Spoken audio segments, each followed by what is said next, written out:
அந்த நபர் மீது நடவடிக்கை எடுக்காவிட்டால் அரசாங்கம் நாங்கள் ஏசப்பா மீதே அப்படி பாடுவோம்.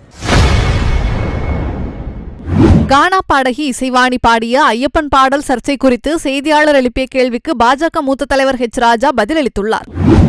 கிறிஸ்தவ மத வெறி கொண்ட கூட்டம் அது என்ன இசைவாணிய ஐயப்பனை பற்றி மிக மோசமாக கேவலமாக பாடியிருக்கார். இந்த 3-4 நாளாக வருகின்ற தொலைபேசி தொடர்பில் இந்துக்கள், இளைஞர்கள், இந்து உணர்வாளர்கள் ஐயப்பன் பேரில் இந்த மாதிரியாக பாடியிருக்கிற ஐயப்பனை இழிவுபடுத்துகின்ற மாதிரி பாடியிருக்கின்ற அந்த இசைவாணியோ என்ன வாணியோ என் வாயால் சொல்லப்படுது.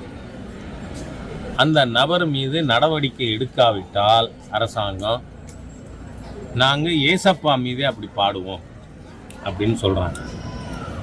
நான் அது வேண்டாம். காரணம், ஹிந்து மதத்தில் நாம் யாரையும் மைக்க போட்டுக்கிண்டு பாவிகளே அப்படி கூப்பிடுறது. ஏன்னா ஹிந்துக்களோட நம்பிக்கை என்ன? அரிதறிது மானிடராய் பிறத்தல் அறிவு. மானிடராய் பிறக்கினும் கூண் கூர்ந்து செவிடு நீங்கி பிறத்தல் அறிவு. செவிடு நீங்கி பிறந்த காலை ஞானமும் கல்வியும் நயத்தல் அறிவு. நாம் எல்லாரையும் புண்ணியம் செய்தவர்கள். நீங்கள் மேலை நாட்டில் பாவத்துக்கு இங்கிலீஷில் வார்த்தை இருக்கு, சின். பாவம் செஞ்சவன் சின்னர். ஆனால் புண்ணியம் பண்ணவங்கிறதுக்கு ஆங்கிலத்தில் வார்த்தை இருக்கா?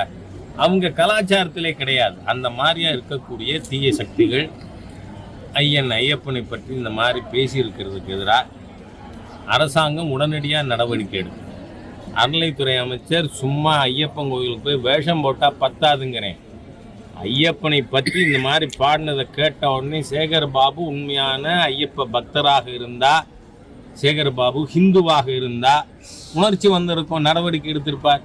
ஏன்னா 2 படையா தனி படை போட்டு கஸ்தூரியை தேடி ஓடுனீங்கல்ல, ஏன் இந்த இசைவாணியை அரெஸ்ட் பண்ணல? அதோடு இல்லை, ரஞ்சித்தையும் சேர்த்து கைது பண்ணுங்கிறேன். நான் இதை ஆதரித்து பேசியிருக்கின்ற ஹிந்து விரோதி, எப்போவுமே ராஜராஜ சோழன் அவர்களை பற்றி இழிவா பேசின ஒரு ஹிந்து விரோத இழிபிறவி இந்த ரஞ்சித். ஆகவே காங்கிரஸ் தலைவர். செய்திகளை உள்ளது உள்ளபடி தெரிந்து கொள்ள ரெஃப்ளெக்ட் நியூஸை சப்ஸ்கிரைப் பண்ணுங்க.